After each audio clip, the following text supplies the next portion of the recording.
essa situação assim dos povos, essa cultura forte de acreditar nos sonhos, como foi colocado pelo nosso irmão Chua, o Mariela, é muito forte também no meu povo. Nós acreditamos veemente nos sonhos.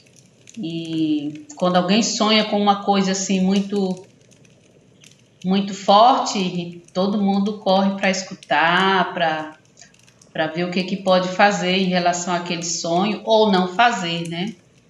E o meu povo também tem um sonho medicinal nos rituais. A gente toma uma erva muito poderosa que nos ajuda a sonhar, a pensar, a tomar decisões. Então, o sonho é assim, move a nossa vida o tempo todo.